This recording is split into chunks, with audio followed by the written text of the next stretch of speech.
everybody. We've decided we'd like to share a story with you, a chapter book.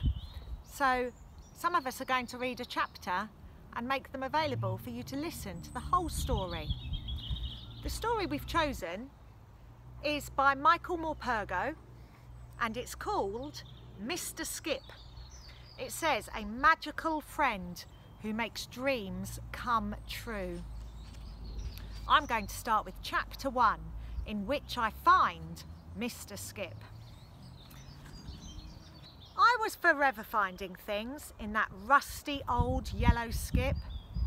It was on the corner of the estate by the phone box. Whenever they wanted to get rid of stuff, people from all around used to come and dump things in our skip.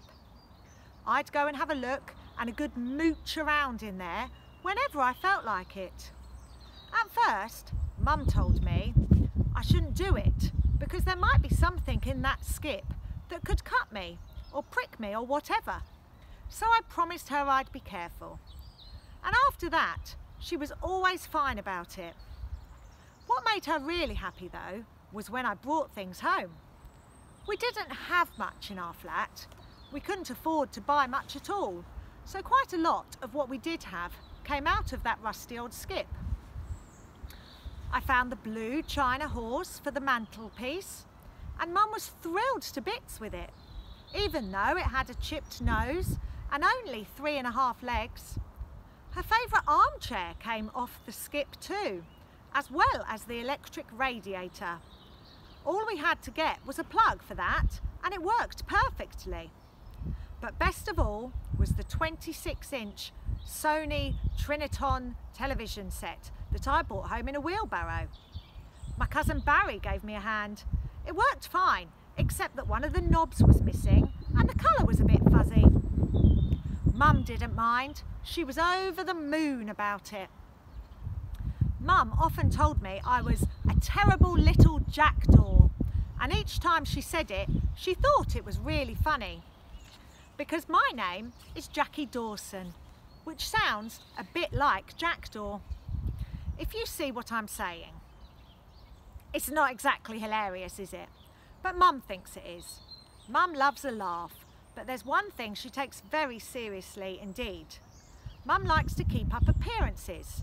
She doesn't like other people looking down on us or laughing at us, nor do I, come to that, which is why she never liked the idea of the neighbours seeing a child of hers crawling about on the skip after other people's cast-offs. That was why I only ever went rummaging around the skip at dusk or after dark. I don't like to upset Mum because there's just the two of us, and as she says, we make a great team. Her and me against the world. And our world is the estate. There's things I like about it. I mean, all my friends live here, but there's lots I don't like about it. It's a grey place, and you can't see the sky because there's tower blocks everywhere, and some people are sad all the time and don't smile. We haven't got much to do on our estate except watch TV, so most evenings in summer we have races. Horse races, and then there's the big race on Saturday afternoons. I reckon we've got more horses around our place than on any other estate in the whole wide world. They're tough little horses too. They've got to be. They live out all the year round in all weathers, and they soon eat down all the grass, so they've never got much to eat. Some people don't look after their horses as well as they should either, and I don't like that.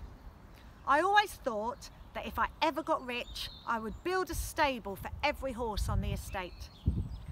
Most of the boys on the estate have horses, and a few of the girls too, but the girls aren't allowed to race. It's a boys only thing. The boys call themselves the Crazy Cossacks, and they don't allow the girls to join in, even if they do have horses. If you haven't got a horse on this estate, then you're a no one. If you're a girl and you haven't got a horse like me, then you're a no one twice over. All I've got is that 3.5-legged blue china one on the mantelpiece. The one thing I've always longed for all my life is a real live horse of my own that I could look after, that would go as fast as the wind, faster than any of the crazy Cossacks' horses. For just a few weeks last year, I was allowed to ride on Dasher, Barry's horse. Barry is a little less horrible than most of the other boys on the estate. He's certainly a lot less horrible than Marty Morgan, but then there's no one as horrible as Marty Morgan. Marty's the chief of the crazy Cossacks, and he's a great big oaf, all loud and lumpy, and everyone's frightened of him. Everyone. Except me. I'm terrified of him, so I keep well out of his way. Even Barry, who's as big as he is, won't stand up to him. Barry's all right when he's alone with me. When his friends aren't watching, he can be really quite nice. I'd been begging him for years to let me have a go on Dasher. All Barry would ever let me do was groom him, or feed him, or pick out his hooves, and he wouldn't let me do that very often. Then last year, when he got glandular fever, he let me ride him out. Not in the races, mind, just to exercise him for when Barry got better. Which he did, and a bit too soon for my liking. But meanwhile, I rode Dasher every moment I could. I had the best time of my life.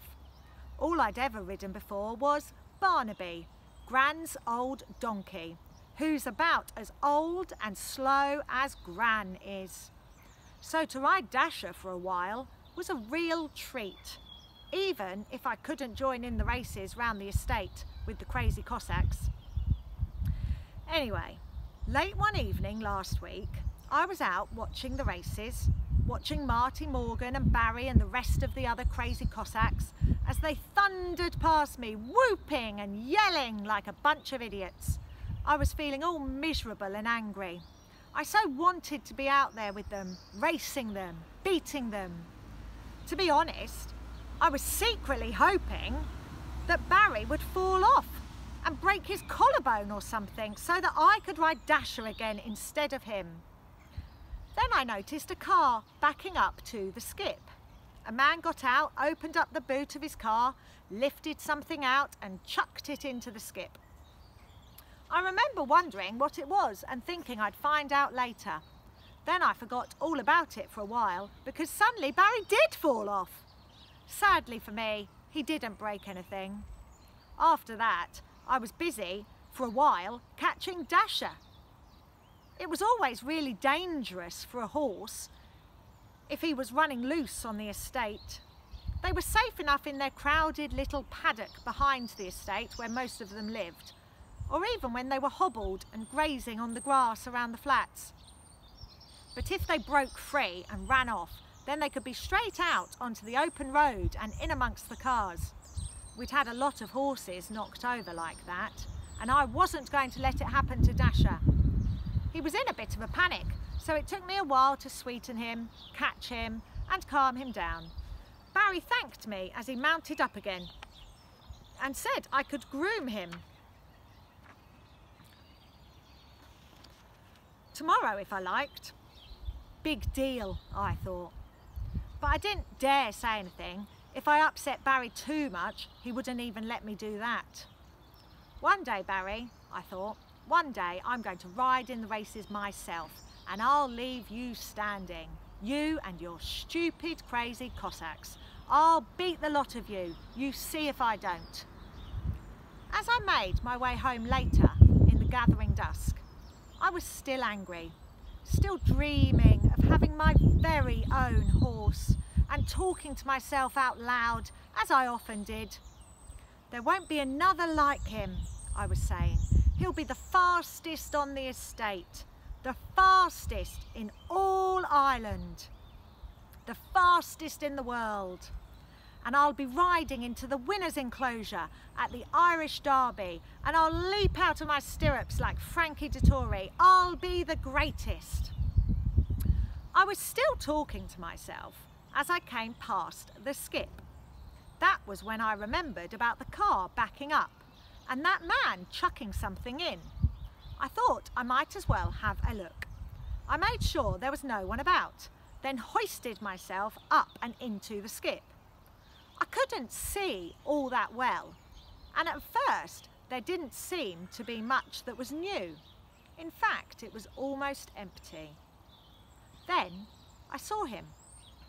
He was lying there on an old mattress at the bottom of the skip, and he was looking up at me.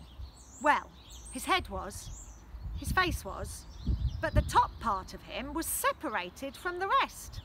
The other half of him, a very round pot belly and stubby little legs with pointed boots on the end of them, and the toadstool he was sitting on, lay inside a discarded pushchair.